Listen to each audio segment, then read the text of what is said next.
Some of the sculptures display contemporary lifestyle. Some of the sculptures એટલે કેટલીક શિલ્પ કૃતિઓ ડિસ્પ્લે એટલે રજૂ કરે છે. કન્ટેમ્પરરી એટલે જે તે સમયની અને લાઈફસ્ટાઈલ એટલે જીવનશૈલીની. કેટલીક શિલ્પ કૃતિઓ જે તે સમયની જીવનશૈલીને, ફોક ટેલ્સ એટલે લોક વાર્તાને, એનિમલ એન્ડ હ્યુમન ઇન્સ્ટિક્ટ પ્રાણી અને માનવ સ્વભાવ વગેરેને ડિસ્પ્લે કરે છે, રજૂ કરે છે. તો કેટલીક શિલ્પ કૃતિઓ જે તે સમયની લાઈફસ્ટાઈલ, લોક વાર્તાઓ, પ્રાણી અને માનવ સ્વભાવ વગેરેને રજૂ કરે છે. They reveal artistic vision and unique imagination of the sculptors. They reveal તેઓ જાહેર કરે છે. આર્ટિસ્ટિક કલાત્મક વિઝન એટલે દ્રષ્ટિકોણ. તેઓ કલાત્મક દ્રષ્ટિકોણને જાહેર કરે છે, છતું કરે છે. એન્ડ યુનિક ઇમેજિનેશન અને અજોડ કલ્પનાને જાહેર કરે છે. ઓફ ધ સ્કલ્પ્ટર્સ એટલે શિલ્પીઓની, કે તેઓ આ શિલ્પકૃતિઓ શિલ્પીઓની કલાત્મક દ્રષ્ટિકોણ અને અજોડ કલ્પનાને જાહેર કરે છે. There are nearly 300 statues of Apsaras.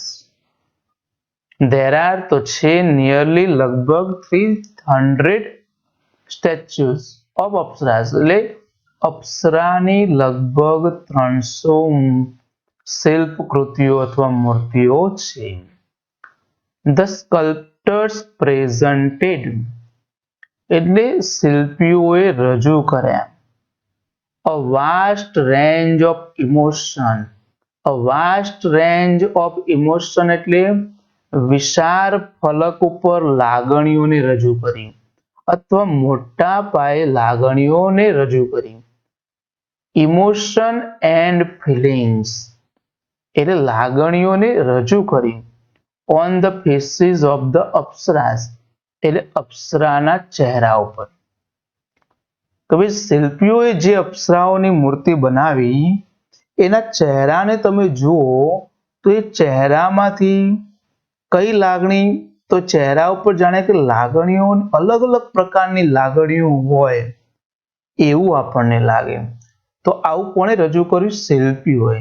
કે શિલ્પીઓએ અપ્સરાના ચહેરા ઉપર મોટા પાયે અથવા વિશાળ ફલક ઉપર લાગણીઓને રજૂ કરી. They display variety એટલે વિવિધતા of different moods, અલગ અલગ જે મૂડ હોય and situation અને પરિસ્થિતિની, કે તેઓએ અલગ અલગ મૂડ અને પરિસ્થિતિની વિવિધતા રજૂ કરે છે. તેઓ એટલે શિલ્પકૃતિઓ. શિલ્પકૃતિઓ અપ્સરાની શિલ્પકૃતિઓ અલગ અલગ મૂડ અને પરિસ્થિતિને રજૂ કરે છે. સારો મૂડ હોય, ખુશીનો ભાવ હોય, દુઃખનો ભાવ હોય, આ બધા જ પ્રકારના અલગ અલગ મૂડ આ અપ્સરાની શિલ્પકૃતિઓ ઉપર જોવા મળે છે. અપ્સરાની શિલ્પકૃતિઓ છે જે અલગ અલગ શિલ્પકૃતિઓ શિલ્પીઓએ બનાવેલી છે. અને આ શિલ્પકૃતિઓના મોઢા પર જોઈએ આપણે તો અહીંયા અલગ અલગ ઇમોશન, લાગણીઓ અથવા તો ફિલિંગ જોવા મળશે. તો આ અલગ અલગ લાગણીઓ અને ફિલિંગને વ્યક્ત કરતી શિલ્પકૃતિઓ છે. Most of them present Vishnu. Most of them આ જેટલી શિલ્પકૃતિઓ વાવમાં છે એમાંથી મોટા ભાગની શિલ્પકૃતિઓ પ્રેઝન્ટ વિષ્ણુ એટલે વિષ્ણુને રજૂ કરે છે. in his 10 different avatars. એટલે તેમના 10 અલગ અલગ અવતારમાં રજૂ કરે છે કે આ મોટાભાગની શિલ્પ કૃતિઓ વિષ્ણુ ભગવાનને તેમના 10 અવતારમાં રજૂ કરે છે. વિષ્ણુ ભગવાનના જે 10 અવતાર છે 10 અવતારોને રજૂ કરે છે. The most attractive sculptures, સૌથી આકર્ષક શિલ્પ કૃતિ આર એટલે છે ઓફ વરા, વામન, નરસિંહા, રામ, કલ્કી and Mahishasur Mardini.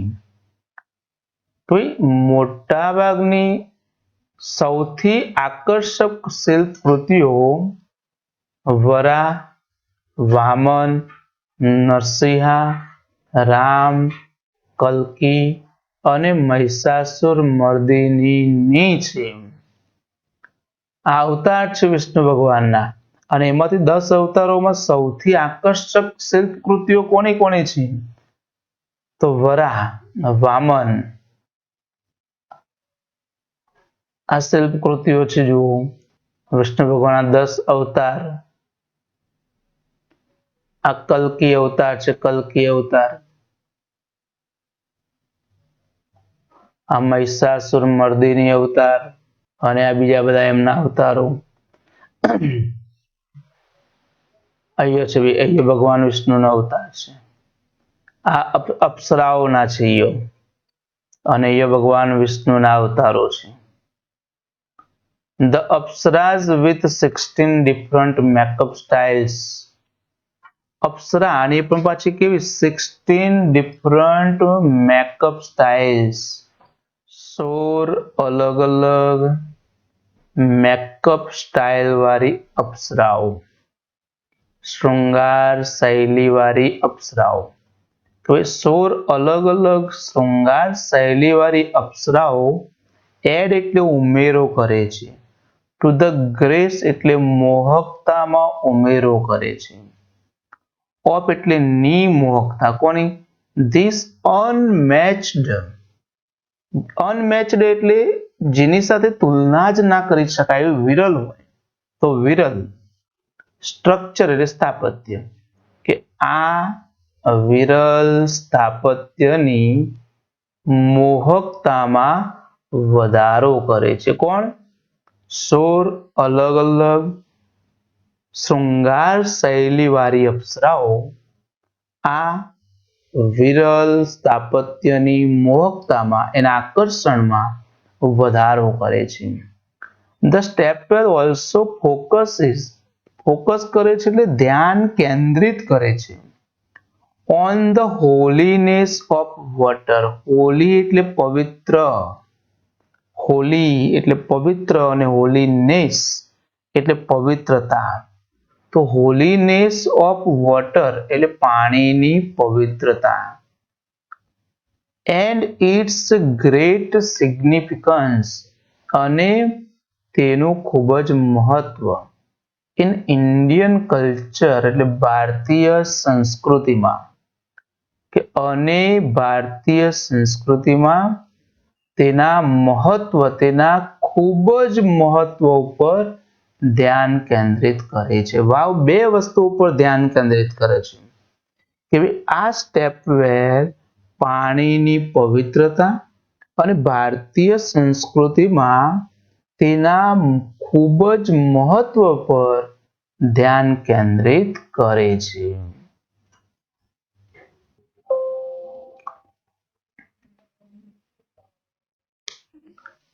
The wow is the most developed, elaborate and ornamented example of submerged architecture. મિત્રો વાક્ય થોડું હાર્ડ છે, ધ્યાનથી જોઈ લો એને. The wow is એટલે વાવ છે. The most એટલે સૌથી વધારે વિકસિત, ડેવલપ્ડ. ઇલાબોરેટ એટલે ઝીણવટથી તૈયાર કરેલ. એન્ડ ઓર્નામેન્ટેડ એટલે અલંકૃત, શણગારેલું હોય એવું અલંકૃત. આર્કિટેક્ચર એટલે સ્થાપત્ય અને એક્ઝામ્પલ એટલે ઉદાહરણ. કે વાવ ખૂબ જ વિકસિત, ઝીણવટથી તૈયાર કરેલ અને અલંકૃત સ્થાપત્યનું ઉદાહરણ છે. ઓફ સબમર્જ્ડ, આ સ્થાપત્ય હતું, પણ આ સ્થાપત્ય હતું ક્યાં? તો પાણીની સપાટીની નીચે, એટલે સબમર્જ. પાણીની સપાટીની નીચે ખૂબ જ વિકસિત, ઝીણવટથી તૈયાર કરેલ અને અલંકૃત સ્થાપત્યનું ઉદાહરણ છે. ફરીથી, વાવ પાણીની નીચે ખૂબ જ વિકસિત, ઝીણવટથી તૈયાર કરેલ અને અલંકૃત સ્થાપત્યનું ઉદાહરણ છે. ઇટ સિંગ્સ એટલે તે ગાય છે. ધ ગ્લોરી એટલે ગૌરવ ગાથા. એ ગૌરવ ગાથા ગાય છે કે એ સમયના લોકો કેટલા ટેલેન્ટેડ હતા, એમના ટેલેન્ટને વ્યક્ત કરે છે. એમનામાં કેટલી આવડત હતી તો એ વ્યક્ત કરે છે. એમની ગૌરવ ગાથા ગાય છે. શાની ગૌરવ ગાથા? ઓફ ડેવલપમેન્ટ એટલે વિકાસની ગૌરવ ગાથા. ઓફ સ્ટેપવેલ્સ એટલે વાવના અથવા સ્ટેપવેલના વિકાસની ગૌરવ ગાથા. ઇન ઇન્ડિયા, ભારતમાં. કે તે મતલબ વાવ ભારતમાં વાવના વિકાસની ગૌરવ ગાથા ગાય છે. This wow is large. Large છે, વિશાળ છે, એન્ડ કોમ્પ્લેક્સ છે અને જટિલ છે. તો આ વાવ વિશાળ અને જટિલ ટાઈપ એટલે પ્રકારની છે. ઇટ હેઝ એટલે તેને છે ઓર્નામેન્ટેડ પેનલ્સ. ઓર્નામેન્ટેડ એટલે અલંકૃત. ઓર્નામેન્ટ આવે ને તો અલંકાર, આપણે જે શણગાર માટે જે કરીએ છીએ તે અલંકાર. અને ઓર્નામેન્ટેડ એટલે અલંકૃત અને પેનલ્સ એટલે તકતીઓ. ઓફ સ્કલ્પચર્સ એટલે શિલ્પકૃતિઓની. તેને વાવને શિલ્પકૃતિઓની અલંકૃત તકતીઓ છે. ઇટ લે બરીડ. ઇટ લે બરીડ, લે એટલે રહી અને બરીડ એટલે દટાયેલી. ઇટ લે બરીડ, તે દટાયેલી રહી. અંડર મડ, કાદવની નીચે. જુઓ, આ વાવ અહીંયા છે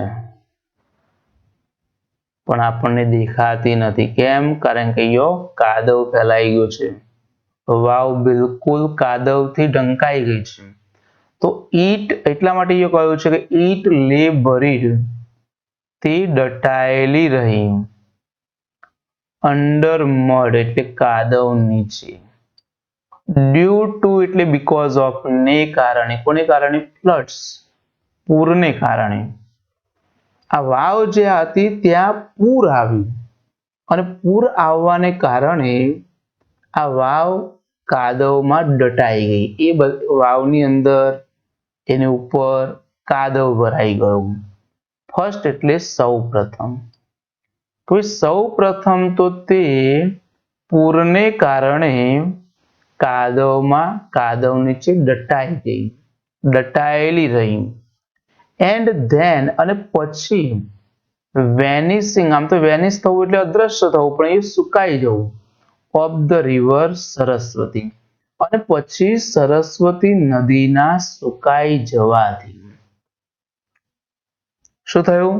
કે સૌ પ્રથમ તો તે પૂરને કારણે, પૂર આવ્યું, પૂરને કારણે કાદવની નીચે દટાયેલી રહી. અને એના પછી જે નદી હતી, નદી પસાર થતી હતી બાજુમાંથી, એ નદી સુકાઈ ગઈ. પૂર જતું રહ્યું, નદી સુકાઈ ગઈ. અને સુકાઈ જવાને કારણે એ વાવ દેખાતી પણ બંધ થઈ ગઈ. ઇટ વોઝ હિડન, તે સંતાયેલી રહી, અદ્રશ્ય રહી. અંડર ધ લેયર્સ એટલે પડ નીચે સંતાયેલી રહી. ઓફ સિલ્ટ એટલે કાદવના પડ નીચે ફોર ઓલમોસ્ટ 7 સેન્ચુરીઝ એટલે 7 સદીઓ સુધી, કે લગભગ 7 સદી સુધી. 7 સદી એટલે 1 સદી, 1 સેન્ચુરી 100 યર્સ થાય, એમ 7 સદી એટલે 700 વર્ષ સુધી એ કાદવના પડ નીચે સંતાયેલી રહી. કોઈને ખબર જ ના પડી કે ભાઈ એ વાવ છે, એવું ખ્યાલ આવ્યો નહીં.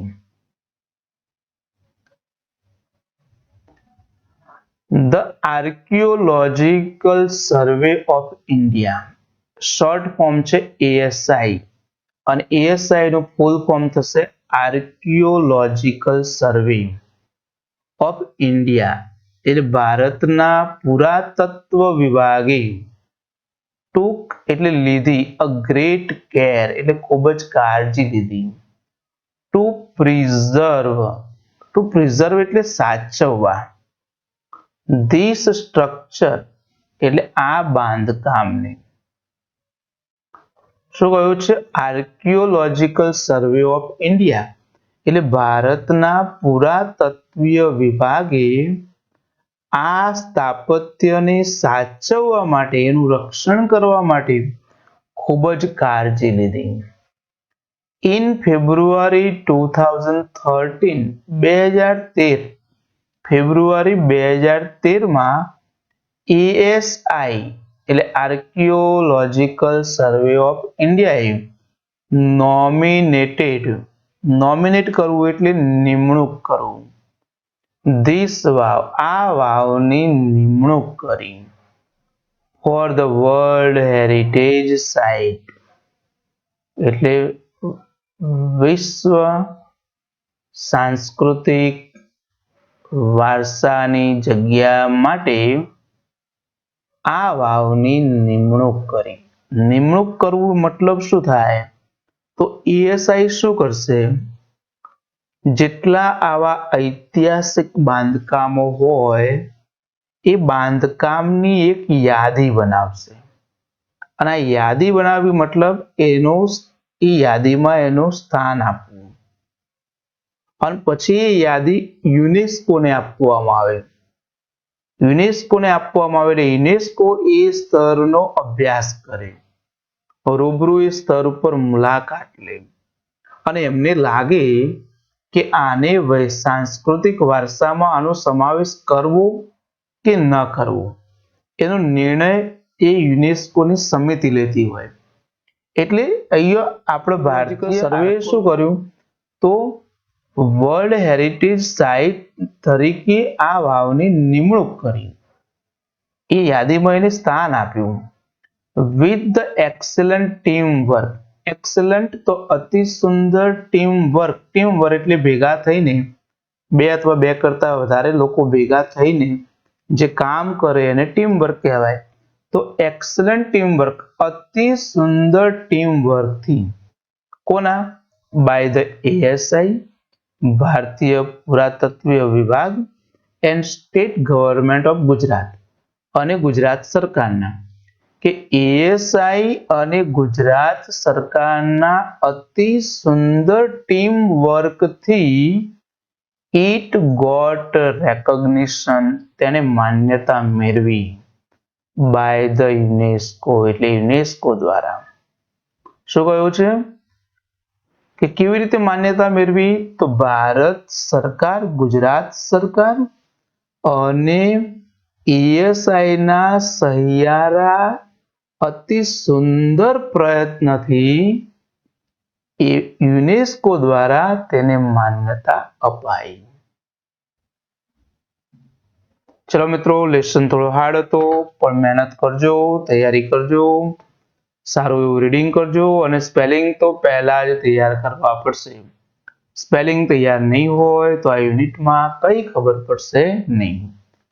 તમને ખૂબ જ મજા આવે, દરેક વાક્ય તમે ઇઝીલી સમજી શકો એ માટે મેં ખૂબ જ ધીમે ધીમે સમજાવવાનો પ્રયત્ન કર્યો છે.